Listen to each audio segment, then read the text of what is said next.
नमस्कार, जय हिंद, जय भारत। मैं अभिषेक और आप देख रहे हैं हमारा YouTube channel Rudra education hub. दोस्तों, एक बार फिर से आप सभी का हमारे इस YouTube चैनल पे हार्दिक स्वागत और अभिनंदन है। दोस्तों, आज के सेशन में, आज की इस वीडियो में हम आपसे बात करने वाले हैं गुप्त डायनेस्टी के बारे में, गुप्त साम्राज्य से संबंधित कुछ बड़े ही बेहतरीन प्रश्नों के बारे में। इसके पहले के दोस्तों, आज के सेशन की हम शुरुआत करें। जल्दी से दोस्तों आप सभी जुड़ जाइए। चैनल पर नए हैं दोस्तों, चैनल को सब्सक्राइब कर लीजिए, साथ ही बेल आइकन को प्रेस कर लीजिए, जिससे कि दोस्तों आप सभी के पास वीडियोस की लेटेस्ट नोटिफिकेशन सबसे पहले आप सभी तक पहुंचती रहे।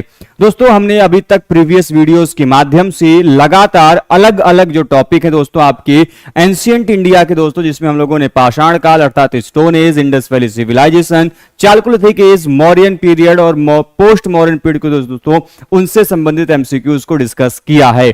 और आज के इस सेशन में दोस्तों हम आपसे खास बात करने वाले हैं गुप्तन डायनेस्टी के बारे में, गुप्त वंश के बारे में। दोस्तों, इस टॉपिक से आपके एग्जाम में लगातार कोई भी कॉम्पिटिटिव एग्जाम हो, क्वेश्चंस पूछे जाते हैं। और दोस्तों, इस सेशन में उन्हीं टॉपिक को बहुत ही डिटेल के साथ, हर एक पॉइंट के साथ दोस्तों आपके साथ डिस्कस करेंगे। इसके पहले कि दोस्तों आज के सेशन की हम शुरुआत करते हैं, जल्दी दोस्तों एक बार वीडियो को लाइक कर दीजिए। चैनल पर नए हैं दोस्तों, चैनल को सब्सक्राइब कर लीजिए, साथ ही बेल आइकन को प्रेस कर लीजिए, जिससे कि दोस्तों आप सभी के पास वीडियोस की लेटेस्ट नोटिफिकेशन सबसे पहले आप सभी तक पहुंचते रहे। साथ में दोस्तों हमें यह भी बता दीजिए कि क्या आप तक हमारी आवाज और वीडियो क्वालिटी दोनों बेहतर रूप से पहुंच पा रही है या नहीं, जिसके पश्चात दोस्तों जो सेशन है उसे हम स्टार्ट करें। बताएं, क्या आप सभी तक हमारी आवाज और वीडियो क्वालिटी दोनों बेहतर रूप से पहुंच पा रही है? बताएं। ठीक है, तो हम लोग चलते हैं अपने क्वेश्चंस की तरफ। तब तक एक बार जल्दी से वीडियो को लाइक कर दीजिए। सबसे पहला दोस्तों हमारा यहां पर क्वेश्चन है कि निम्नलिखित में से किसने गुप्त राजवंश में महाराजाधिराज की सर्वप्रथम उपाधि धारण की? बात क्या है, टाइटल क्या पूछा जा रहा है? महाराजाधिराज की उपाधि ग्रहण करने की। ऑप्शंस हैं आपके पास श्रीगुप्त, चंद्रगुप्त फर्स्ट, समुद्रगुप्त या फिर चंद्रगुप्त सेकंड। बताएं भाई, किसने जो है कि इन शासकों में सबसे पहली बार जो है क्या किया था कि यह जो उपाधि है, वो जो टाइटल है वह धारण किया था? कौन सा? महाराजाधिराज। देखिए, जब आप मौर्यन डायनेस्टी पढ़ रहे थे तो वहां पे अशोक या फिर मौर्य काल के अन्य जो शासक थे वो अलग अलग जो उपाधि है, जो टाइटल है वो ग्रहण करते, जैसे देवानाम प्रियदर्शी।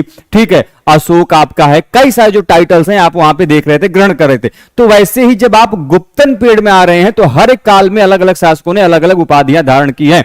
तो ऐसे में जो महाराजाधिराज जो है वह उपाधि किसके द्वारा धारण की गई थी? चलिए, टॉक ऑफ नेचर आंसर कर रहे हैं option number B, Chandragupta first. That the right answer, बिल्कुल सही आंसर है। चंद्रगुप्त सेकंड के द्वारा, फर्स्ट के द्वारा जो है क्या किया गया था? महाराजाधिराज जो टाइटल है वह धारण किया गया था।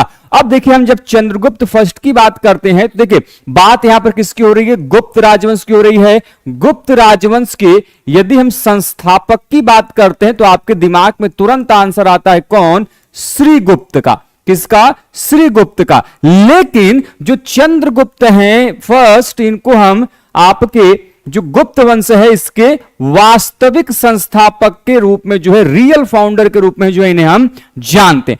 इन्हीं चंद्रगुप्त ने जो है सबसे पहली बार महाराजाधिराज की उपाधि धारण की। इनकी जो पत्नी है उनका नाम क्या है? इनकी पत्नी का नाम है आपके कुमार देवी, और इनके पुत्र का नाम क्या है? तो आप अभी पढ़ेंगे आगे, समुद्रगुप्त। ठीक है, अब इन्हीं चंद्रगुप्त फर्स्ट ने अपने शासनकाल में जो गुप्त संवत है, क्या? गुप्त संवत, इसका जो प्रयोग है, इसकी जो शुरुआत है, यह किसके द्वारा किया गया था? तो ये आपके भाई साहब चंद्रगुप्त फर्स्ट ने किया था। और ये गुप्त संवत है कितना? तो 319 ईस्वी। ठीक है, 319 एडी, 319 एडी जो है यह इसका जो टाइमलाइन है वो हमें दिखाई देता है। लेकिन कहानी यहीं पे खत्म नहीं होगी। क्वेश्चन पूछा जाता है कि ये जो आपका गुप्त संवत है इसका सबसे पहली बार प्रयोग कहां पर दिखाई देता है? आपके एग्जाम में जो क्वेश्चन है वो आता है कि जो गुप्त संवत है इसका सबसे पहली बार प्रयोग कहां पर देखने को मिलता है। तो ये कहां मिलता है बेटे, यह मिलता है आपके जो चंद्रगुप्त सेकेंड हैं, चंद्रगुप्त जो सेकेंड हैं उनका एक अभिलेख है जिसका नाम क्या है, मथुरा अभिलेख। और उसी मथुरा अभिलेख में बेटे किसकी जानकारी मिलती है, इस आपके जो क्या है जो गुप्त संवत है उसका सबसे पहली बार जो प्रयोग है वहां पर हमें देखने को मिलता है। कहानी यहीं पे कंप्लीट नहीं होगी, बाकी कई सारे जो श्रीगुप्त हैं, जैसे मैंने आप लोगों को बताया कि ये जो श्रीगुप्त हैं जिनको हम गुप्त वंश के संस्थापक के रूप में जानते हैं, ये भाई साहब जो हैं, ठीक है, ये माना जाता है कि जो गुप्त वंश के संस्थापक हैं ये एक्चुअली में एक सामंत रहे होंगे, ये स्वतंत्र शासक नहीं थे। वो आपके जो घटोत्कच और श्रीगुप्त दो ऐसे शासकों में गुप्त काल में जो कि स्वतंत्र नहीं थे बल्कि ये सामंत के रूप में हैं, क्योंकि इनकी जो उपाधि है वो क्या थी, महाराज थी।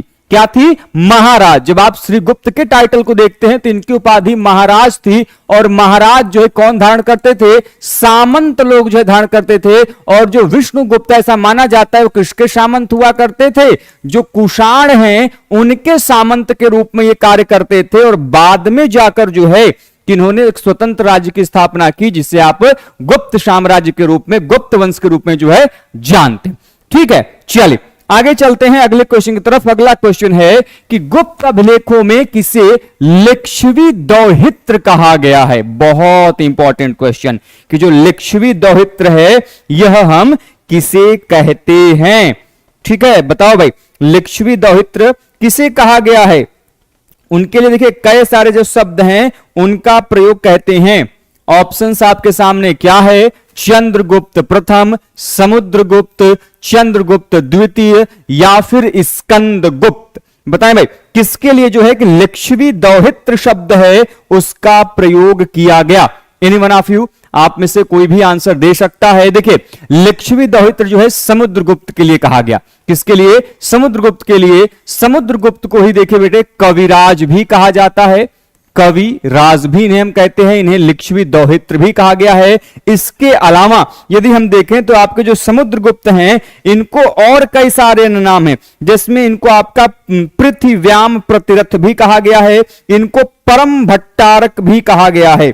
ठीक है, परम भट्टारक भी कहा गया है इनके लिए। ठीक है, परम भट्टारक भी कहते हैं। इसके अलावा अब देखिए परम भट्टारक आपने देख लिया, समुद्रगुप्त के बारे में जान लिया। समुद्रगुप्त को हम भारत का क्या कहते हैं, नेपोलियन कहते हैं। क्या कहते हैं, भारत का नेपोलियन कहते हैं। समुद्रगुप्त का एक बड़ा ही फेमस अभिलेख है जो कि बार बार आपके एग्जाम में आता है, उसका नाम क्या है बेटे, प्रयाग प्रशस्ति। क्या है, प्रयाग प्रशस्ति, जिसमें समुद्रगुप्त की जो विजय है उसके बारे में जानकारी मिलती है। लाइक आर्यावर्त का विजय कह लें या फिर कह लें दक्षिणा पथ का विजय। ये जो प्रयाग प्रशस्ति है इसको लिखा किसने था, तो उन्हीं के दरबारी कवि और महादंडनायक जिनका नाम हरिसेन है।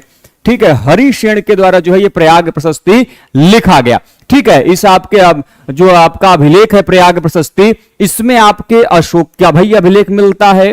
ठीक है, इसके अलावा समुद्रगुप्त का तो मिलता ही मिलता है, साथ ही साथ जो है इसमें जहांगीर का जो अभिलेख है वो भी प्राप्त होता है। ठीक है, बाकी समुद्रगुप्त ने अपने शासनकाल में अश्वमेघ यज्ञ किया था, अश्वमेघ यज्ञ किया था, वो भी कितना, एक। उसकी भी जानकारी किससे प्राप्त होती है, तो अश्वमेघ प्रकार का जो सिक्का है समुद्रगुप्त ने अपने शासनकाल में 6 प्रकार की जो स्वर्ण मुद्रा है, ठीक है, 6 प्रकार का जो गोल्ड क्वाइंस है इनके द्वारा चलवाया गया था। तो ये कुछ चीजें हैं जिनको कि आप चाहें तो नोट कर सकते हैं। ठीक है, इसके अलावा बहुत सारे अन्य नाम भी दिए गए हैं जिसमें आपको यहां पे चंद्रगुप्त प्रथम मैंने बताया ही, समुद्रगुप्त के बारे में भी मैंने बताया, चंद्रगुप्त द्वितीय की यदि हम बात करें तो जो चंद्रगुप्त द्वितीय हैं ये इस काल के ऐसे शासक हैं जिनको लेके इनके नाम का बड़ा डिस्प्यूट है, जिसमें एक अभिलेख आपने सुना होगा मेहरौली स्तंभ लेख, जो कि लोहे का बना हुआ है। सामान्यतः जब अभिलेख लिखे जाते थे तो पत्थरों के ऊपर लिखे जाते थे, या फिर गुफाओं के अंदर दीवालों पर लिखे जाते थे, या फिर मंदिरों की दीवालों पर लिखे जाते थे। लेकिन ये आपका एक ऐसा अभिलेख है मेहरौली स्तंभ लेख जो कि दिल्ली में कुतुब मीनार के बगल में है, ठीक है। और ये आपका ऐसा है जो कि आयरन पिलर पर, शुद्ध आपके लोहे का बना हुआ पिलर है, जिसके ऊपर ये अंकित है, जिसमें एक चंद्र नामक शासक का वर्णन मिलता है। हालांकि ये डिस्प्यूटेबल है, बहुत सारे विद्वान इनको नहीं मानते कि ये चंद्रगुप्त सेकंड का है, लेकिन अभी तक जो एक्सेप्टेबल आपका जो चीजें हैं, जो फैक्ट वो ये बताती हैं कि वो आपका जो है किसके संबंध रहा होगा, जो चंद्रगुप्त द्वितीय हैं उनका संबंध उससे रहा होगा, ठीक है। चलिए ठीक है, बाकी समुद्रगुप्त की यदि हम बात करते हैं तो समुद्रगुप्त की पत्नी का नाम दत्त देवी था, और इनके जो पुत्र है वो कौन थे, आपके चंद्रगुप्त द्वितीय। दत्त देवी इनकी पत्नी का नाम रहा है। चलिए अगला क्वेश्चन है कि निम्न में से किस गुप्त राजा का नाम देवगुप्त था। नाम से मतलब ये टाइटल है देवगुप्त, किस शासक का था, चंद्रगुप्त सेकंड का, कुमारगुप्त का, स्कंदगुप्त का, या फिर विष्णुगुप्त का। बताएं भाई किसका टाइटल जो है कि आपको यहां पे देवगुप्त जो है वो दिखाई देता है, बताइए भैया क्या होगा। काफी इंपॉर्टेंट है आपके भैया, बताओ क्या आंसर होगा।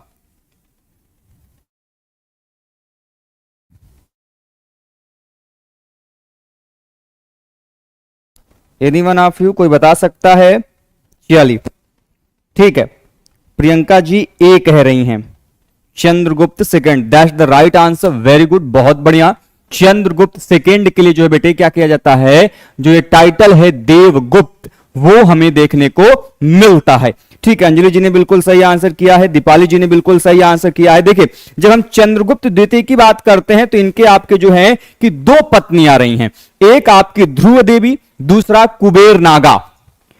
पत्नी की यदि हम बात करते हैं तो एक तो आपकी ध्रुव देवी है, प्लस दूसरा जो है वो है आपका कुबेर नागा, ठीक है। इनके पुत्रों की यदि हम बात करते हैं, काफी इंपॉर्टेंट है, आपकी एग्जाम में जो क्वेश्चंस हैं वो पूछ लिए जाते हैं, जिसमें आप नाम ले सकते हैं कुमार गुप्त का, गोविंद गुप्त का और प्रभावती गुप्त का, ठीक है। कुमार गुप्त और गोविंद गुप्त ये ध्रुव देवी से उत्पन्न आपके संतानें हैं। कुबेर नागा से आपकी प्रभावती गुप्ता, ठीक है, जिनका ये शासन जो आपका विवाह है वो दूसरे राजवंश में करेंगे वहां पे सत्ता को ग्रहण करने के लिए। इसलिए जो आपका चंद्रगुप्त सेकंड है ये बहुत चालाक शासक रहे हैं, इन्होंने अलग अलग राजवंशों में विवाह किया और विवाह के वजह से जो है कि अपने साम्राज्यिक विस्तार जो है वो उन्होंने किया। तो ये बड़ा दिमाग लगाते थे। देखिए प्राचीन काल के शासक केवल मैदानों में युद्ध नहीं करते थे, घर के अंदर भी युद्ध करते थे। विवाह के वजह से जब संबंध स्थापित होते थे एक शासक का दूसरे साम्राज्य के शासक से, तो क्या होता था कि सिंपल सी बात है, विवाह के पश्चात वो एक दूसरे क्या हो जाएंगे, मित्र हो जाएंगे, तो उनका जो अधिकार क्षेत्र है वहां तक वो बढ़ जाएगा, ठीक है। तो ऐसे में वैवाहिक जो संबंध है इनमें आपके चंद्रगुप्त द्वितीय काफी महत्वपूर्ण योगदान जो है वो देखने को मिलता है। हालांकि चंद्रगुप्त सेकंड की कई सारी जो जानकारियां हैं वो हमें अलग अलग आपके जो अभिलेख कह लें, बाकी अलग अलग जो चीजें हैं वहां से देखने को मिलती हैं। लाइक चंद्रगुप्त सेकंड के द्वारा सहसांग की उपाधि धारण की गई, चंद्रगुप्त सेकंड के लिए सकार शब्द का प्रयोग मिलता है, इनके लिए देवगुप्त जो शब्द है, ये जो टाइटल आप यहां पे देख रहे हैं, इसका उल्लेख कहां मिलता है, तो इसका उल्लेख मिलता है प्रवरसेन का जो आपका चमक अभिलेख है, प्रवरसेन के चमक अभिलेख में, ठीक है। प्रवरसेन का जो चमक अभिलेख है उस चमक अभिलेख में जो आपका देवगुप्त जो टाइटल है वो देखने को मिलता है। ऐसे में एक और अभिलेख है जिसमें उनके लिए देवराज शब्द का प्रयोग किया गया है, देवराज टाइटल, देवराज, ये कहां मिलता है, तो जो सांची अभिलेख है, जो सांची अभिलेख है उस सांची अभिलेख में इनके लिए देवराज जो शब्द है वो भी देखने को मिलता है। मैंने आप लोगों को बताया किनके लिए सहशांक शब्द की भी उपाधि है, इन्हीं को हम सकारी भी कहते हैं। ठीक है, तो अलग अलग जो नाम है वह इनके लिए प्रयोग में लाया जाता है। ठीक है, इसके अलावा इनको श्री विक्रम या फिर विक्रमादित्य के नाम से भी जानते हैं। इनके लिए परम भागवत शब्द का भी प्रयोग किया जाता है। इनको चंद्र भी कहा गया है। ठीक है, क्या कहा गया है? चंद्र। चंद्र कहां पे मिलता है? तो मैंने अभी बताया, मेहरौली पिलर इंस्क्रिप्शन, मेहरौली स्तंभ लेख में जो है ये प्राप्त होता है। ठीक है, इसके अलावा और भी कई सारे हैं, जिसमें आपका बड़ा ही इंपॉर्टेंट इंस्क्रिप्शन है, आपने पढ़ा होगा उदयगिरी गुहा लेख। उस उदयगिरी गुहा लेख में इनकी क्या टाइटल मिलता है? तो मिलता है राजा धीराजर्षि। ठीक है, तो ये कई सारे टाइटल्स जो हैं कि आपको वहां पर देखने को मिलता है। ठीक है, चलिए, तो ये कंप्लीट हो गया। आगे चलते हैं अगले क्वेश्चन की तरफ। अगला क्वेश्चन है कि गुप्त शासकों में सर्वप्रथम चांदी का सिक्का किसके द्वारा चलाया गया? देखिए, एक बात हमेशा ध्यान रखिएगा, गुप्त काल में सबसे पहला जो सिक्का चला वो था स्वर्ण। ठीक है, फिर आपका रजत। ठीक है, फिर आपका ताम्र। आप पढ़ेंगे तो आपको पता चलेगा। ठीक है, जिसमें सबसे पहले जो सिक्के हैं आपके चंद्रगुप्त ने जो है कि स्वर्ण मुद्राएं चलाई। ठीक है, फिर यदि आप आते हैं क्या कहते हैं, समुद्रगुप्त, उसने 6 प्रकार की मुद्राएं चलाई। आप सभी जानते हैं, आपने पढ़ा भी होगा। ठीक है, इसके अलावा यदि हम बात करें तो आपके कई सारे अन्य शासक हैं जिन्होंने अलग अलग मुद्राएं चलाई। जैसे यदि हम रामगुप्त की बात करते हैं तो रामगुप्त ने जो है किस प्रकार की मुद्रा चलाई है? रामगुप्त ने ताम्र मुद्रा जो है सबसे पहली बार चलाई गई उनके द्वारा, आप सभी जानते हैं। ठीक है, और यहां पे हम बात करते हैं तो यहां पे ऑप्शन दिया गया चंद्रगुप्त, समुद्रगुप्त, चंद्रगुप्त सेकेंड या फिर कुमारगुप्त। बात कर रहा है किसकी? चांदी की मुद्रा की बेटे बात कर रहा है। ठीक है, चलिए, लक्ष्मी जी कह रही है सी, टॉक ऑफ नेचर सी, विनीता जी कह रही है सी। ठीक है, चलिए और भी लोग कोशिश कीजिए। What are the right answer? क्या होगा? सी। वेरी गुड, बहुत बढ़िया, चंद्रगुप्त सेकेंड के द्वारा। ठीक है, देखिए ताम्र मुद्रा की बात करेगा तो आप नाम याद रखिएगा, रामगुप्त के द्वारा जो है इस प्रकार की मुद्रा चलाई गई। अब आपके एग्जाम में क्वेश्चन आता है कि जो आपका स्वर्ण मुद्रा थी उसके लिए गुप्त काल में किसका प्रयोग करते थे? जो चांदी की मुद्रा थी उसके लिए जो है क्या शब्द प्रयोग में लाया जाता था? आपके एग्जाम में जो क्वेश्चंस हैं वो पूछ लिए जाते हैं। बताओ बेटे, किसी को जानकारी है क्या? बताइए, जो आपके सिक्के हैं उनको किन नामों से हम जानते हैं? Anyone of you? स्वर्ण सिक्कों को जो है सबसे पहली बार किसके द्वारा चलाया गया? तो ये चंद्रगुप्त फर्स्ट के द्वारा चलाया गया, जिसमें आपके चंद्रगुप्त कुमार देवी प्रकार का जो सिक्का है। ठीक है, चंद्रगुप्त कुमार देवी प्रकार का जो सिक्का है ये सबसे प्रथम स्वर्ण मुद्रा है। प्रथम स्वर्ण मुद्रा के रूप में जो है इसे हम जानते हैं, जो कि चंद्रगुप्त फर्स्ट के शासनकाल में बेटे क्या किया था? चलाया गया था। ठीक है, अब पॉइंट ये है कि इनको क्या कहा गया? ठीक है, क्या कहा गया? सिक्कों को अलग अलग नाम जो है आपके एग्जाम में आता है। अब देखिए 3 हैं आपका, एक तो है क्या कहते हैं, चलिए रुपयक। देखिए नहीं पता तो मैं बता देता हूं। देखिए जो स्वर्ण मुद्रा है इनको दिनार कहा गया। क्या कहा गया? दिनार। जो चांदी की मुद्रा है इनको रुपयक या फिर कह लें रौप्य कहा गया। जबकि यदि हम ताम्र मुद्रा की बात करते हैं तो इनको क्या कहा गया? इनको कहा गया माशक। क्या कहा गया? माशक। ठीक है, तो ये 3 अलग अलग मुद्राएं हैं जो कि हमें देखने को मिलता है।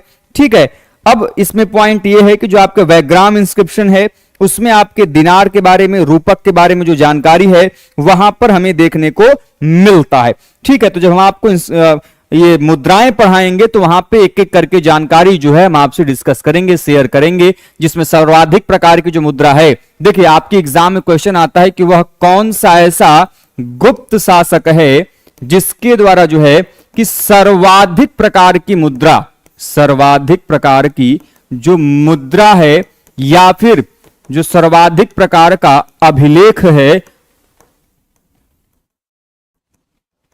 उसका प्रचलन किया गया। आपके एग्जाम में जो क्वेश्चन है वह क्या होता है, इस टॉपिक से आता है कि कौन सा ऐसा शासक है गुप्त वाला जिसने सबसे पहली बार सर्वाधिक प्रकार की जो मुद्रा है वह जारी की थी। तो उसमें नाम लेते हैं आप कुमारगुप्त प्रथम का, कुमारगुप्त प्रथम का जो है वो नाम लिया जाता है। चलिए अगले क्वेश्चन की तरफ चलते हैं। अगला क्वेश्चन है कि एक गुप्त लेख गणना के 61वें वर्ष का है, इसको किसके राजकाल में गढ़ा गया। गुप्त लेख के गणना के 61वें वर्ष की बात कर रहा है। समुद्रगुप्त, रामगुप्त, चंद्रगुप्त सेकेंड या फिर कुमारगुप्त, बताएं सही आंसर क्या होगा।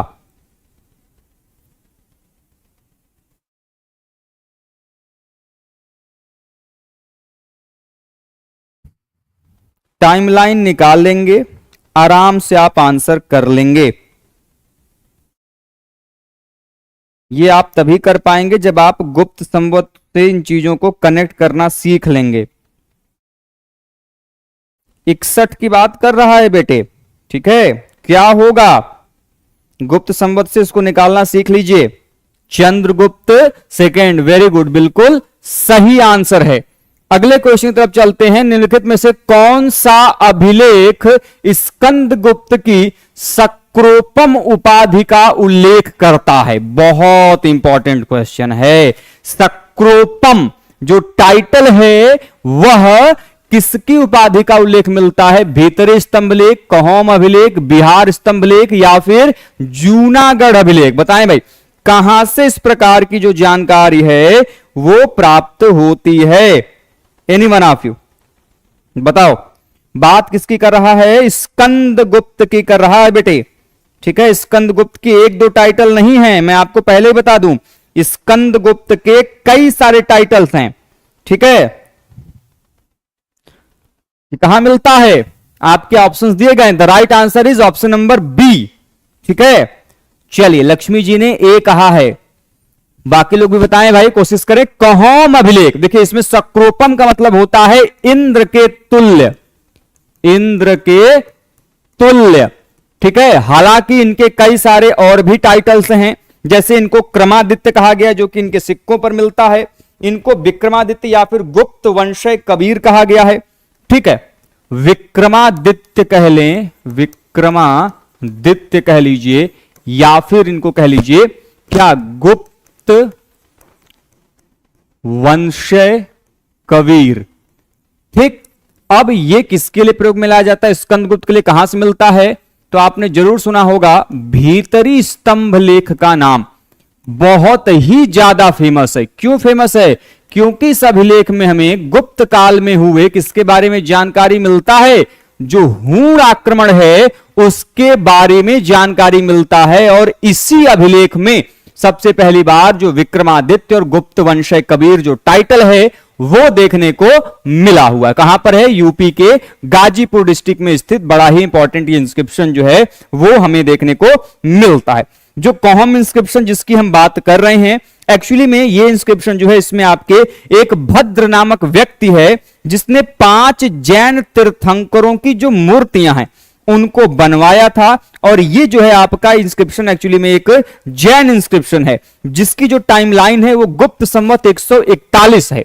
ये आपका कब का है, तो यह गुप्त संवत 141 का है, ठीक है। इसमें आपके भद्र नामक व्यक्ति के द्वारा जो है कि जो 5 जैन तीर्थंकर हैं उनकी मूर्तियों की स्थापना के बारे में जो जानकारी है वो इस अभिलेख में जो है देखने को मिलता है, ठीक है। वो 5 जैन तीर्थंकर कौन कौन से हैं आप चाहें तो नोट कर सकते हैं।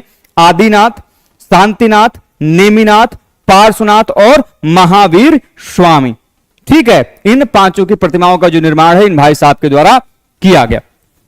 अगला क्वेश्चन, हूण मिहिर कुल को पराजित करने वाला गुप्त नरेश कौन था? मिहिर कुल की बात कर रहा है, जो कि हूण शासक था।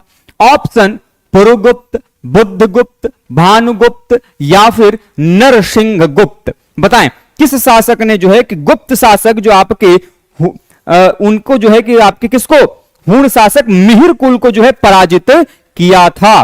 बताएं what is the right answer. चलिए प्रियंका जी डी बता रही हैं, और भी लोग बताएं। काफी इंपॉर्टेंट है, देखिए ये आपके उतने फेमस शासक नहीं है जो आप आंसर करने का प्रयास कर रहे हैं। ये भाई साहब फेमस शासक नहीं है, ये बड़ा ही सिंपल से शासक हैं, ठीक है।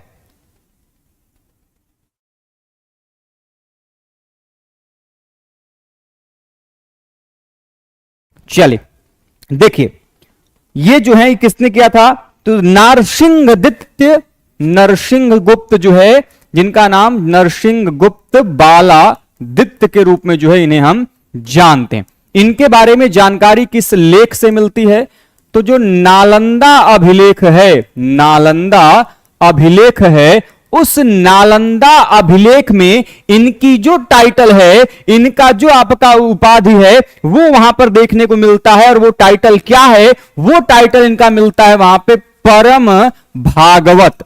और ये जानकारी मिलती है कि नरसिंह गुप्त बालादित्य जो है, इन्होंने अपने शासन काल में हूण शासक जो मिहिर कुल है उसको पराजित किया। और पराजित होने के बाद ही जो मिहिर कुल है वो कहां भाग गया, जो कश्मीर का क्षेत्र है उसने वहां पर शरण ली, ठीक है। चलिए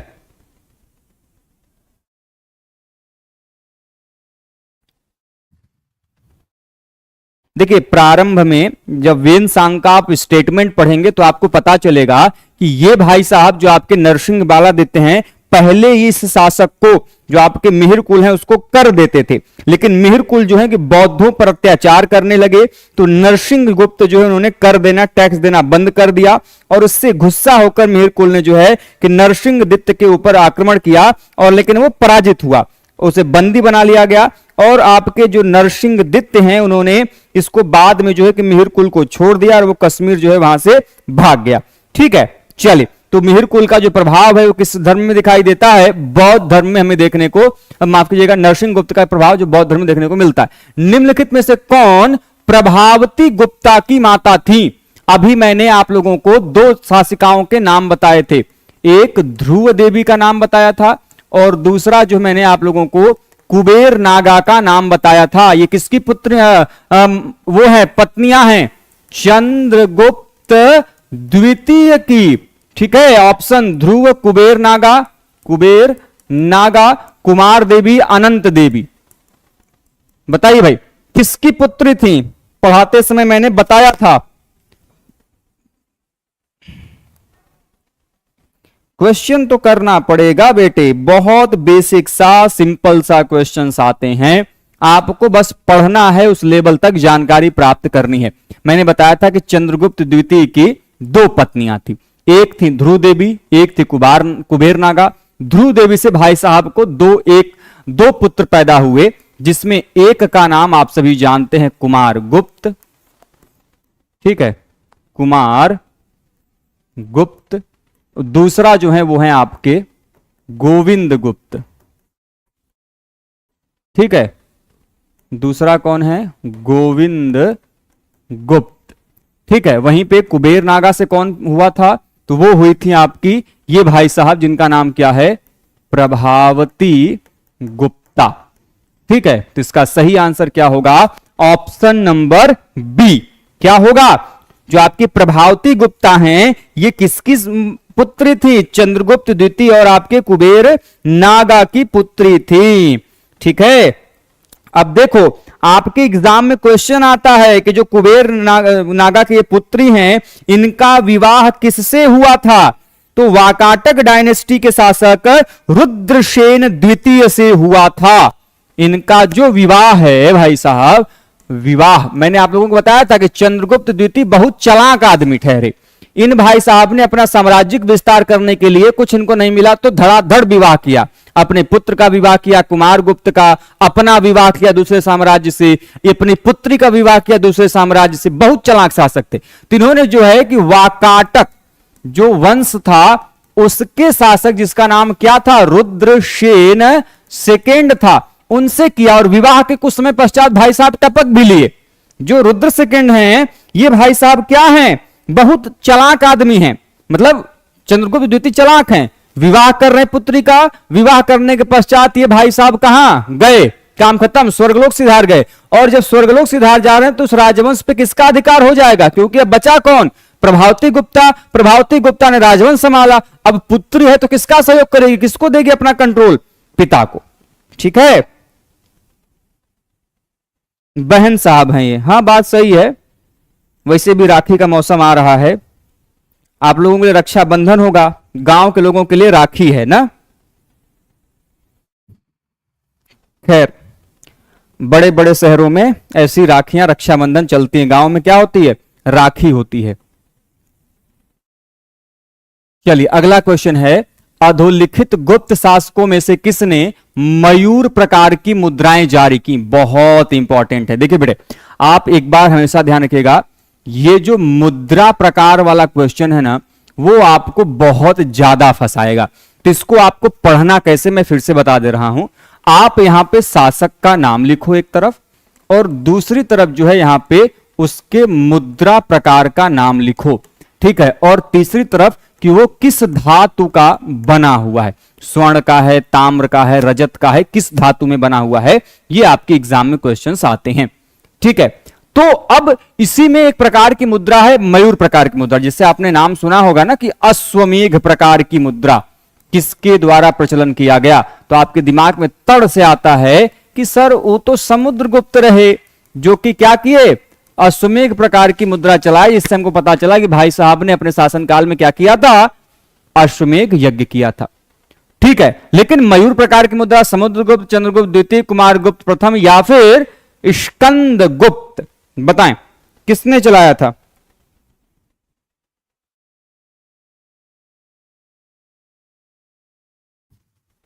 लक्ष्मी जी सी कह रही हैं, प्रियंका जी सी कह रही हैं, कुमारगुप्त प्रथम विनीता जी कह रही हैं, अंजलि जी कह रही हैं, वेरी गुड, बहुत बढ़िया।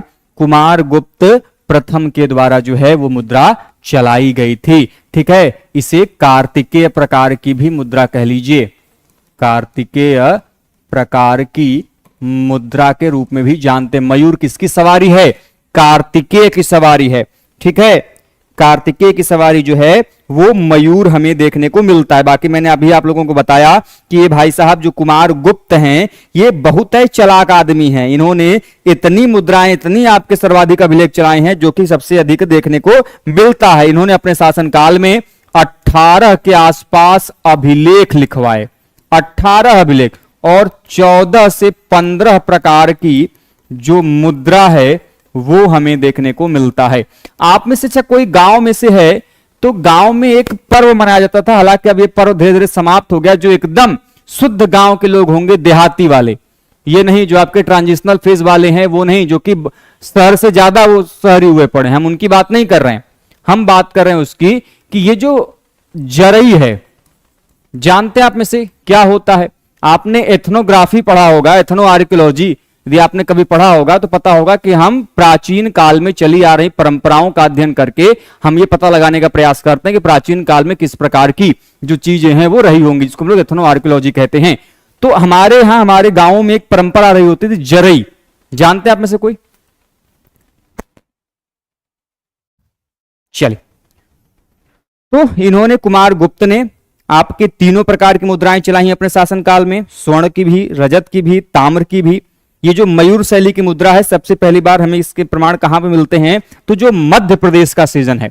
ठीक है, मयूर प्रकार का जो सर्वप्रथम प्रचलन है वो किन क्षेत्रों में हुआ, सर्वप्रथम जो प्रचलन है वो हमें जो मध्य प्रदेश का क्षेत्र है, ठीक है, वहां पर हमें जिसका प्रमाण है वो हमें देखने को मिलता है। ठीक है, बाकी कई सारी अन्य चीजें भी हैं, लाइक यदि हम बात करें तो इसमें इन्होंने जो है कि गरुण के स्थान पर, पहले जो है कि गरुण के स्थान पर यहां पे उन्होंने मयूर की आकृति कराई। इन्होंने कुछ नई मुद्राएं भी चलाई, जैसे खड्गधारी प्रकार की, गजारोही प्रकार की, जो आप हाथी सवार प्रकार की मुद्रा कहते हैं, अप्रतिघ प्रकार का, खड्ग निहंता प्रकार का, कार्तिकेय या फिर मयूर प्रकार का। तो इनका जो अप्रतिघ प्रकार है वो भी बड़ा इंपॉर्टेंट है, वो भी आपके एग्जाम में आता है, अप्रतीक प्रकार की मुद्रा। ठीक है, चलिए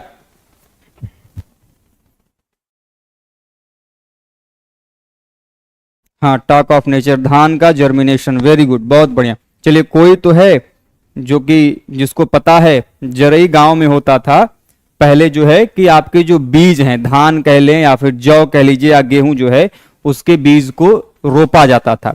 जब वो थोड़े बड़े हो जाते थे, थोड़े ज्यादा नहीं, थोड़े से इतने बड़े के आसपास, फिर उनको जो है कि जो भाई बहन के बीच में होता था ये, उसको फिर उके उखाड़ के कानों के बीच में रखा जाता था, उसके बदले में भाई कुछ जो है वो बहनों को देते थे। जैसे राखी की परंपरा है कि इधर राखी बांधना है तो वो 150 रुपया देगा वाला जो डायलॉग है, तो वही वाली स्थिति है कि इधर कान पर रखना है, उधर पैसा लेना है।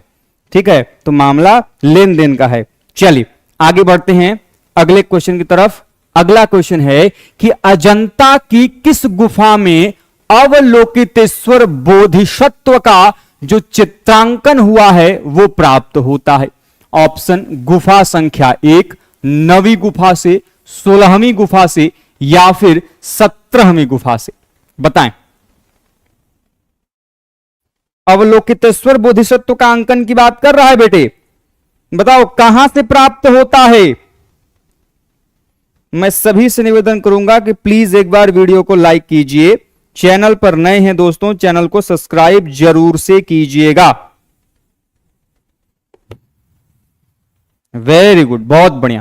केव नंबर फर्स्ट, अजंता की गुफाएं आपकी खासकर किसके लिए जाना जाता है?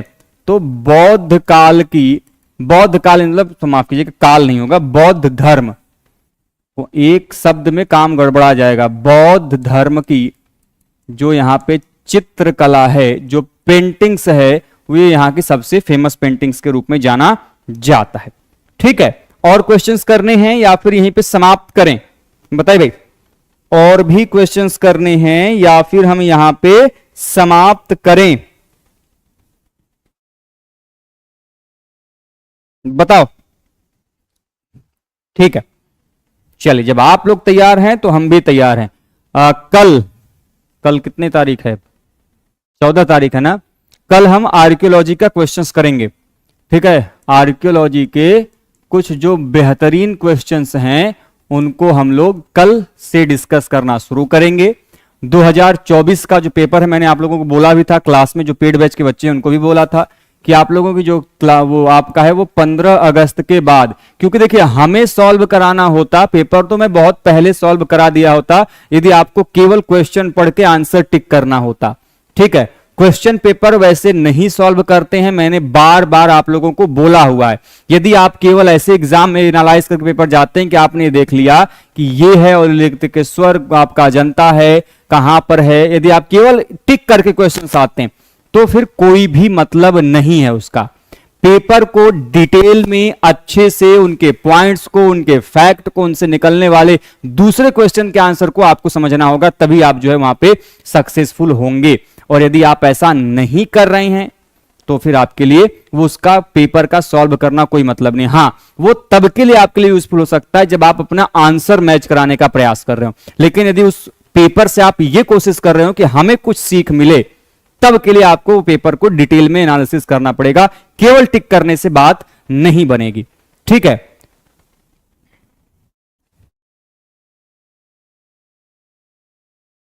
हाँ देखिए हम कराने वाले थे लेकिन व्यस्तता काफी है।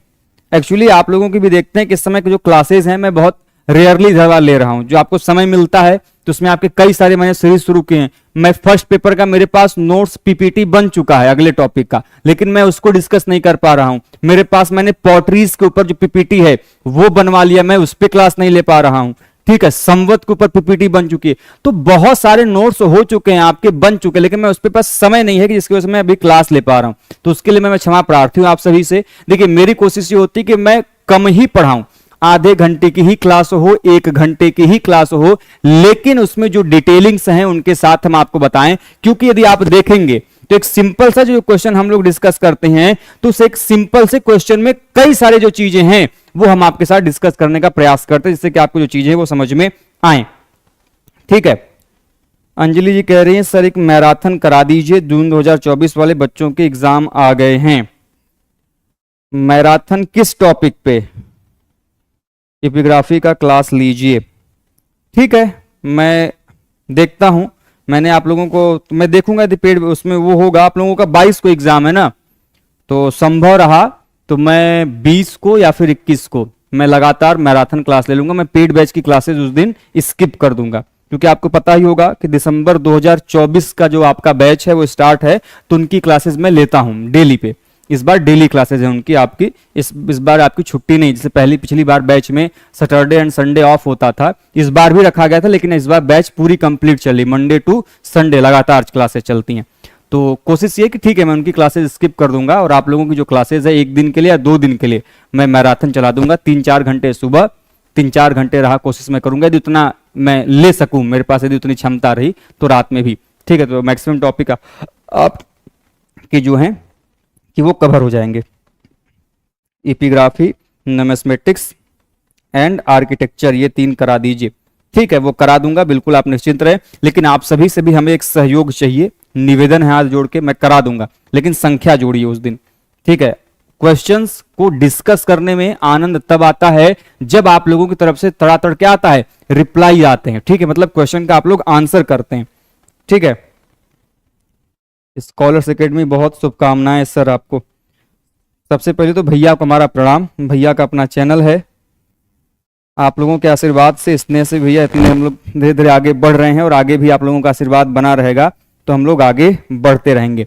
ठीक है, चलिए फिलहाल हम आगे बढ़ते हैं अगले क्वेश्चन की तरफ।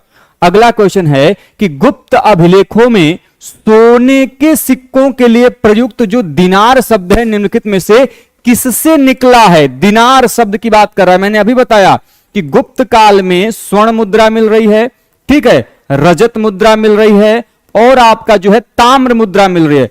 स्वर्ण के लिए हम दिनार शब्द का प्रयोग कर रहे हैं, रजत के लिए आपका रुपयक या फिर रौप्य शब्द का प्रयोग कर रहे हैं, और ताम्र के लिए जो है हम आपका माशक जो शब्द है उसका प्रयोग कर रहे हैं। तो ये जो दिनार है, ठीक है, ये आपका जो दिनार है ये कहां से लिया गया है, संस्कृत से, ग्रीक से, चीन से या फिर लैटिन से। बताएं भाई, ये जो शब्द है ये कहां से लिया गया है, काफी इंपॉर्टेंट है, बताइए।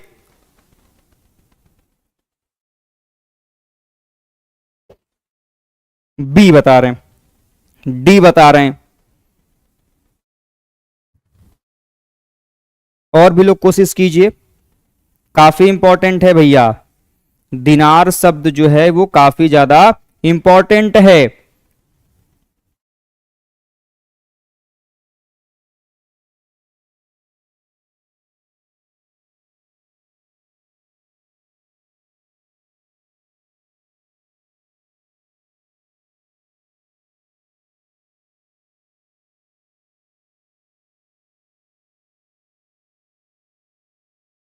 चलिए ठीक है, ए बता रहे हैं कुछ लोग, मतलब सबका जो स्टेटमेंट है वो अलग अलग है। ठीक है, और भी लोग बताएं। देखिए भैया, दिनार जब हम शब्द की बात करते हैं ना, दिनार जो शब्द है वो एक लैटिन टर्म है। क्या है? लैटिन टर्म है। अब एक बात और भी जान लीजिएगा, जो कि दिनार शब्द है ना, इसका सर्वप्रथम प्रयोग, सर्वप्रथम जो आपका प्रयोग है ये स्वर्ण मुद्रा के लिए किस काल में देखने को मिलता है?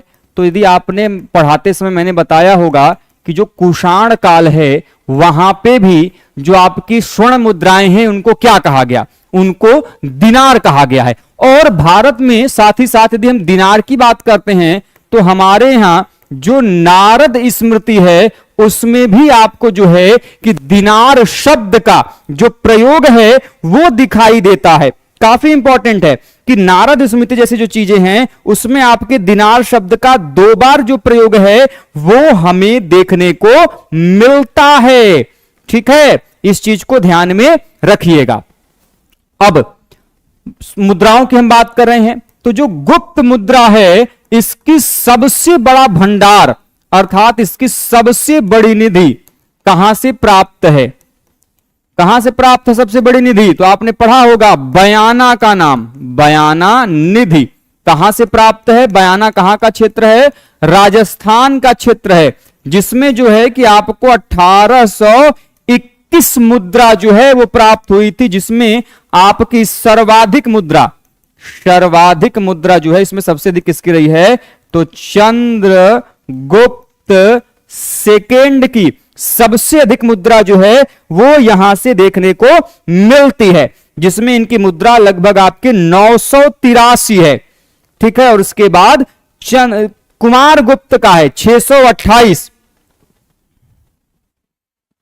983, और फिर जो है आपके कुमार गुप्त प्रथम का कितनी है? 628।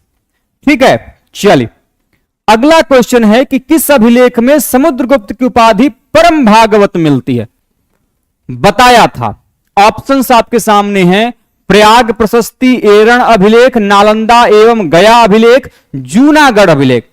बताएं भाई सही आंसर क्या होगा? 1 मिनट। हेलो, हाँ पढ़ा रहे, बताइए। हम आपको क्लास के बाद कॉल करते हैं, ठीक है? तो हम लोग बात कर रहे हैं कि समुद्रगुप्त की जो उपाधि है वो परम भागवत कहां पे, किस अभिलेख में जो है देखने को मिलता है? 4 ऑप्शन वहां पे दिए गए हैं। What are the right answer? The right answer is option number C, Nalanda एवं गया अभिलेख में जो है आपके समुद्रगुप्त की जो टाइटल है परम भागवत वो देखने को मिलता है। हालांकि इनके और भी टाइटल्स हैं, जैसा कि मैंने आप लोगों को बताया। इनके लिए जो कविराज शब्द है वो भी प्रयोग किया गया है। इसके अलावा प्रयाग प्रशस्ति जो कि इनके काल का सर्वाधिक प्रमुख अभिलेख है, लिखा किसने है? हरिसेन। हरिसेन कौन थे? इनके महादंड नायक के रूप में जो है प्राप्त होते हैं। बाकी मैंने प्रयाग प्रशस्ति के बारे में ऑलरेडी हमने आप लोगों को बताया है। प्रयाग प्रशस्ति 3 शासकों संबंधित अभिलेख है। ये जो है कि अकबर के शासनकाल में, माफ कीजिएगा, हाँ अकबर के शासनकाल में जहांगीर के द्वारा जो है, 1 मिनट मैं कंफ्यूज हो रहा हूं क्या? बताइए भाई, अकबर के ही शासनकाल में आया था ना कि जहांगीर के शासनकाल में अकबर के द्वारा? बताइए। मैं कंफ्यूज हो रहा हूं ना, अकबर के शासनकाल में है या जहांगीर के शासनकाल में है? बताओ। जहांगीर के शासनकाल में। कौन लेके कहां से कहां गया था? ये आपके जो है कहां से लाया गया था? मूलतः ये कहां पे था? कौशांबी। बताओ। और वहां से लाकर इसको कहां रखा गया था? जो इलाहाबाद फोर्ट है, इलाहाबाद का किला है। ठीक है, अकबर के समय में जहांगीर के द्वारा जो है इसे इलाहाबाद के किले में स्थापित कराया गया था। ठीक है, अकबर का शासनकाल था जिस समय जहांगीर ने, ठीक है, यहां पर इसको कहा, जो आपका इलाहाबाद का किला है वहां पे से स्थापित कराया गया। मूलतः ये कौशांबी में था। हालांकि इस पे अकबर के जो आपके कहते हैं बड़े ही बुद्धिमान व्यक्ति महेश दास या फिर बिरबल जिनको हम कहते हैं, उनके भी लेख जो हैं इस अभिलेख में जो है देखने को मिले हुए हैं। ठीक है, तो कल को यदि ऑप्शन में आपकी एग्जाम में आता है ना कि किनके अभिलेख जो हैं वो यहां पर आपको प्राप्त होते हैं, तो उनको जो है, ठीक है, कि जो चीजें हैं वो हमें यहां पर देखने को मिलती हैं। चलिए आगे चलते हैं अगले क्वेश्चन की तरफ। अगला क्वेश्चन है कि किस अभिलेख से ज्ञात होता है कि स्कंदगुप्त ने हूणों को पराजित किया था? अभी बताया, अभी मैंने वहां पे जब स्कंदगुप्त के टाइटल की बात चल रही थी तो वहां मैंने एक अभिलेख बताया था। कौन सा? भीतरी स्तंभ अभिलेख आपका है ना पहला। यहां पे ये कहां पर है? यूपी का जो गाजीपुर। यहां के लोग बहुत टैलेंटेड होते हैं, बहुत टैलेंटेड मतलब पढ़ने में नंबर 1 के आदमी, और मारपीट में या बाकी चीज में कले सब में आगे हैं। यहां पे लोग फौज में सबसे ज्यादा भर्ती होते हैं। सबसे बड़ा जो गांव है एशिया का वो भी कहां पर है? यहीं आपके गाजीपुर में ही है। गाजीपुर का देश जो है वो वीरों की धरती मानी जाती है। आप गाजीपुर से रहे होंगे तो आपको पता होगा। आपके इसको लहुरी काशी भी कहते हैं, छोटी काशी भी ये कहा जाता है, काशीपुर की छोटी बहन कही जाती है ये। ठीक है, वीरों का देश, वीरों की धरती, गाजीपुर, उत्तर प्रदेश। चलिए आगे चलते हैं। अगला क्वेश्चन है, गुप्त काल में उत्तर भारतीय व्यापार निम्नलिखित में से किस बंदरगाह से संचालित होता था? भद्दर बंदरगाह की बात कर रहा है। भड़ौच, कल्याण, खंभात, ताम्रलिप्ति, बताएं क्या होगा?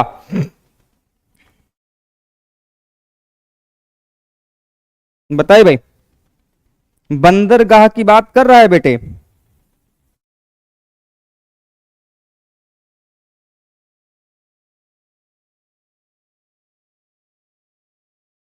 कार्नवालिस का मकबरा है जी भैया, बिल्कुल।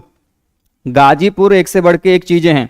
जब आप गुप्त काल में जाएंगे तो वो देखिए, जब भी कहीं पर अभिलेख मिलता है, जैसे अभी मैंने पिछले बताया कि वहां से जो भीतरी स्तंभ लेख है वो प्राप्त हो रहा है, तो इससे क्या पता चलता है? इससे ये पता चलता है कि जो गुप्त राजवंश था, स्कंद गुप्त का जो शासनकाल था, वो उत्तर प्रदेश के गाजीपुर का जो क्षेत्र है वहां तक फैला हुआ था। तो जब किसी शासक का जो अभिलेख है वो किसी स्थान विशेष से प्राप्त होता है, तो उससे ये हिस्टोरियंस अनुमान लगाते हैं कि वो जो पर्टिकुलर क्षेत्र है वो उस शासक के अधीन रहा था, वो उसके साम्राज्य का भाग माना जाता था। इसको जो है वो उसके परिचय के रूप में हम जानते हैं। खैर, बंदरगाह की बात कर रहे हैं। बंदरगाह का सही आंसर क्या होगा? ताम्रलिप्ति।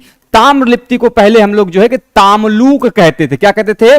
तामलूक के रूप में जो इसे हम जानते हैं। बंदरगाह कोई नई चीज नहीं है कि आप देखते हैं बंबई में बंदरगाह है, आपके जो तटीवर्ती क्षेत्र भारत के वहां पे बंदरगाह है, ये कोई नई चीज नहीं है।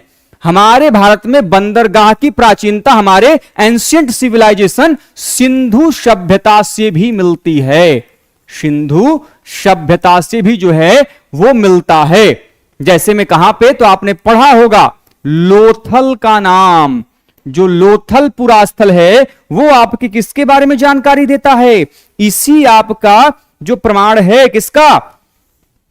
आपके बंदरगाह का जो प्रमाण है वहां से देखने को मिला हुआ है। ठीक है, क्लियर है बात? बताइए, इसके अलावा और भी कोई क्षेत्र है क्या जहां से आपको बंदरगाह का प्रमाण मिला है? सोच के बताइएगा। पढ़ाते समय मैंने बताया था कि लोथल के अलावा एक और भी पुरास्थल है जहां से जो बंदरगाह का जो प्रमाण है वो प्राप्त होता है। जरा सोच के इसको खोज के अगले क्लास में आइएगा, मैंने पढ़ाया हुआ है। देखिए, अच्छा पिछला इस क्वेश्चन को मैं फिर से बता दे रहा हूं। देखिए, भारत में चाहे वो सातवाहन राजवंश रहा हो, कुषाण राजवंश रहा हो या फिर गुप्त राजवंश रहा हो, ये विदेशी लोगों से व्यापार करने के लिए अलग अलग भारत का जो तटीवर्ती क्षेत्र है, ठीक है, इसमें आपके अलग अलग केंद्रों पर जो है आपके क्या होते थे? बंदरगाह होते थे। उसी में आपका जो ताम्रलिप्ति है, एक बंदरगाह था जिसके प्राचीनतम समय में जो उसका नाम है वो तामलूक उसको कहते थे। तामलूक कह लें या फिर ताम्रलिप्ति कह लें, जहां से जो है कि जो भारतीय व्यापार है वो भी खासकर कौन सा? नॉर्थ इंडिया का। देखिए, साउथ इंडिया का जो आपका रीजन है उसमें अलग बंदरगाह है। जब हम उसको पढ़ाएंगे, जब आप चेर चोल पांड्य पढ़ेंगे तो उस दौरान आपके बंदरगाह अलग रहे हैं। हालांकि हम वहां तक अभी भी नहीं पहुंचे हैं। हम लोग अगला जो हमारा टॉपिक है थ्योरी का वो मेसोलिथिक एज है, अभी हम वहां पहुंचे। जब पहुंचेंगे तो आपको पूरी जानकारी देंगे। ये सभी टॉपिक आपके एडमिनिस्ट्रेशन में आएंगे, खासकर तब जब हम उनके इकोनॉमिक कंडीशन की बात करेंगे, आर्थिक व्यवस्था की बात करेंगे, तो वहां पर ये टॉपिक आपके साथ आएगा, तो वहां पर डिस्कस करेंगे। ठीक है, चलिए, तो ये हो गया। अगले क्वेश्चन की तरफ चलते हैं। मेरा क्वेश्चन बताइएगा कि सिंधु घाटी सभ्यता का वो कौन सा पूरा स्थल है जो कि लोथल के अलावा है और वहां से हमें बंदरगाह का जो प्रमाण है वह देखने को मिला हुआ है। ये खोज के आपको आना पड़ेगा। अगला क्वेश्चन क्या है कि निम्नलिखित में से कौन गुप्त काल में अपनी आयुर्विज्ञान पशु विषयक रचना के लिए जाना जाता है? ये जो आप लोगों को एलोपैथी, होम्योपैथी या बाकी चीजें कही जाती है ना, जिनका आविष्कार बहुत बाद में किया गया बेटे, ठीक है, हमारे भारत में या फिर विश्व का जो सबसे प्राचीनतम चिकित्सा पद्धति रही है, जिसको कि आप कोरोना के समय में जाके पता चला कि नहीं योग क्यों अनिवार्य है। एक कहावत हुआ ना कि योगा से ही होगा, आप पढ़ते हैं बार बार। ये आखिर क्यों आवश्यक है? आपने उसकी महत्ता कब समझी? जब आपके पास सारे संसाधन छीन लिए गए, आपके पास कुछ नहीं बचा था, तो आप वापस से उसी आयुर्विज्ञान पे आए जिसमें आपको जरूरत थी। हर एक व्यक्ति जो कि रोग से ग्रसित होता है, ठीक है, उसके पास एलोपैथी है, उसके पास होम्योपैथी, ठीक है, लेकिन कोई भी डॉक्टर होगा तो वो आपको जो आयुर्विज्ञान है उनसे संबंधित चीजों को बताएगा ही बताएगा। आयुर्विज्ञान पूरी तरीके से प्राकृतिक चिकित्सा पर जो है आपका निर्भर है, अर्थात ये नेचुरल तरीके से कैसे व्यक्ति को किसी को क्योर करना है उसके बारे में बात करता है। खैर, तो आयुर्विज्ञान का बात कर रहा है किसकी? पशु विषयक की बात कर रहा है। ऑप्शन चरक, शूद्रक, जीवक या फिर सुश्रुत। बताइए, आपने नाम सुना होगा चरक संहिता का, आपने नाम सुना होगा सुश्रुत संहिता का, ठीक है, अलग अलग नाम सुने होंगे जिनके रचनाकार वहां पर देखने को मिलते हैं।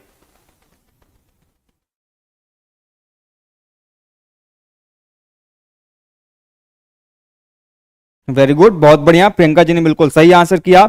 The right answer is Sushruta. Sushruta की रचना है जिसको हम लोग सुश्रुत संहिता के नाम से जानते हैं। चरक को जो है हम चरक संहिता के नाम से जो है चरक भी जाने जाते हैं। जब हम आपको नवरत्न पढ़ाएंगे जो कि आपके दरबार में रहे हैं तो उसमें इन लोगों के नाम आएंगे ही आएंगे, ठीक है, क्योंकि आपकी एग्जाम में आता है। ये जो चरक हैं आपके सुश्रुत जो हैं, ठीक है, इनको जो है कि जो सुश्रुत हैं ये शल्य चिकित्सा से इनका संबंध जोड़ा जाता है। किससे? शल्य चिकित्सा से। और वहीं पे जो चरक आपको यहां पे दिखाई दे रहे हैं ये आपके काय चिकित्सा का इनको प्रणेता माना गया है। जो काय चिकित्सा है यह इसके प्रणेता अर्थात जनक कहे जाते हैं, ठीक है, याद रखिएगा, ठीक है। नहीं, धौलावीरा से नहीं मिला है, धौलावीरा से वाटर रिजर्वायर है, काहे कंफ्यूज हो रहे हैं। धौलावीरा से आप जो सोच रहे हैं बंदरगाह, वहां पे वाटर रिजर्वायर सिस्टम जिसको आप लोग जल प्रबंधन प्रणाली कहते हैं वो प्राप्त होता है, वहां से बंदरगाह नहीं है। इवन मैं बता दूं भारत के क्षेत्र से भी नहीं है, ठीक है। चलिए, तो हम बात कर रहे हैं इनकी, तो जो आपके सुश्रुत हैं ये शल्य चिकित्सा से संबंधित हैं, ठीक है। इसके अलावा जो आपके चरक हैं वो काय चिकित्सा से संबंधित हैं, ठीक है। याद रखिएगा आपके एग्जाम में जो क्वेश्चंस हैं वो आते हैं, ठीक, क्लियर है बात। चलिए आगे बढ़ते हैं अगले क्वेश्चन की तरफ। जीवक आप सभी जानते हैं जिनको भेजा गया था बुद्ध के इलाज के लिए। अगला क्वेश्चन है कि चंद्रगुप्त के 9 रत्नों में से कौन फलित ज्योतिष से संबंधित था? बहुत इंपॉर्टेंट। अभी मैं नवरत्न की बात कर रहा था आपसे, उसी में आपके एक कालिदास भी हैं। अभी मैं 9 नामों को मैं बता रहा हूं। खैर, यहां पे वरुरुचि, शंकु, छपड़क, अमर सिंह। अमर सिंह की एक बड़ी फेमस पुस्तक है, आपने नाम सुना होगा, अमरकोश। इसमें क्या मिलता है? तो इसमें जो पुराण हैं उन पुराणों के जो 5 लक्षण हैं उनका वर्णन जो है यहां पे देखने को मिलता है। खैर, फलित ज्योतिष जो है इसके संबंधित व्यक्ति का जो नाम है वो आपको यहां पे बताना है, क्या होगा?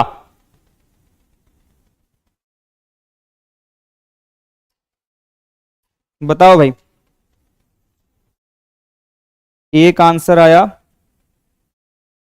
सी, ठीक है, और भी लोग बताएं।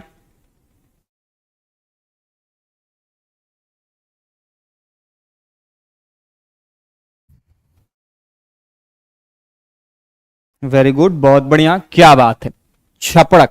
अब देखिए नवरत्न के नाम आप चाहें तो नोट डाउन कर लीजिए, जिसमें सबसे प्रमुख थे आपके कालिदास, ठीक है, बेताल भट्ट जो कि जादूगर थे, घटक पर जो कि कूटनीतज्ञ थे, शंकु जो आपको यहां पे ऑप्शन में भी दिया गया है वो एक आर्किटेक्ट थे, वास्तुकार थे, ठीक है, धनवंतरी जो कि चिकित्सक थे, अमर सिंह जो कि कोशकार जिसको हम लोग लेक्सिकोग्राफर कहते हैं वो थे, छपड़क जो कि फलित ज्योतिष के जानकार थे, और वरुरुचि जो कि आपको ऊपर दिया गया है यहां पे पहला ऑप्शन, वो आपका जो है कि जो व्याकरण है, ठीक है, और प्रकृति प्रकाश नाम की जो एक बुक है ये उसके लेखक के रूप में जाने जाते हैं, ठीक है।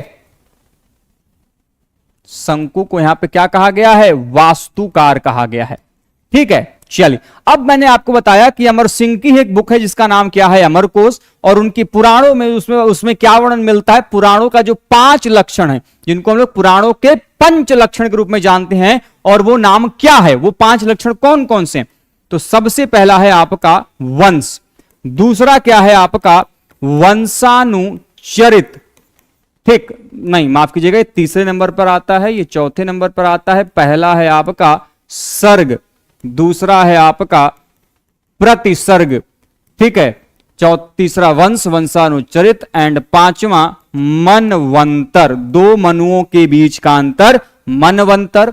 वंश में जो है आपके ऋषि मुनियों के वंश की जानकारी मिलती है। वंशानुचरित मतलब आपके अलग अलग राजवंशों की जो जानकारी है। अब आपको मैंने पढ़ाते समय बताया था, जब पुराण हम बात कर रहे थे, कि अलग अलग पुराणों में अलग अलग राजवंशों के जो शासकों की जानकारी। पुराण केवल और केवल धार्मिक ग्रंथ नहीं है, ये दिमाग से निकाल दीजिए। पुराण आपके इतिहास का सबसे बड़े स्रोत के रूप में भी जाने जाते हैं। इन्हीं पुराणों से, जिसमें आपका वायु पुराण, मत्स्य पुराण, विष्णु पुराण, इनसे आपके मौर्य काल, सातवाहन काल और गुप्त काल की जो जानकारी है वो प्राप्त होती है। तो पुराण यदि आपके दिमाग में बैठा हुआ है, और ये बैठा दिया गया है कि पुराण जो है कि केवल और केवल धर्म की बात करते हैं, ऐसा नहीं है। पुराणों में आपको बहुत सारी चीजें जो है देखने को मिलती हैं। पुराणों की संख्या दो है, दो प्रकार से आप बांटते हैं, एक महापुराण और दूसरा उप पुराण। महापुराण 18 हैं, उप पुराण कितने हैं? 29 हैं। पुराणों में सबसे बड़ा पुराण आपका क्या है? जो स्कंद पुराण है वो सबसे बड़ा है। बहुत सारी चीजें हैं, जब हमने आपको पढ़ाया था तो वहां पे बताया था। ठीक है। सर्ग मतलब पृथ्वी की रचना, प्रतिसर्ग मतलब कहते हैं पृथ्वी का प्रलय, प्रतिसर्ग मतलब प्रलय के पश्चात पुनः संरचना। जब हम पढ़ेंगे तो वहां पे बताएंगे। ठीक है। तो ये हम लोगों ने जो है कि आज के इस सेशन में कुछ बड़े ही बेहतरीन प्रश्नों को आपके साथ डिस्कस किया। आई होप दोस्तों ये वीडियो आप लोगों के लिए अच्छी रही होगी। तो दोस्तों यदि वीडियो पसंद है तो वीडियो को लाइक कीजिए, चैनल पर नए हैं दोस्तों चैनल को सब्सक्राइब जरूर से कीजिएगा।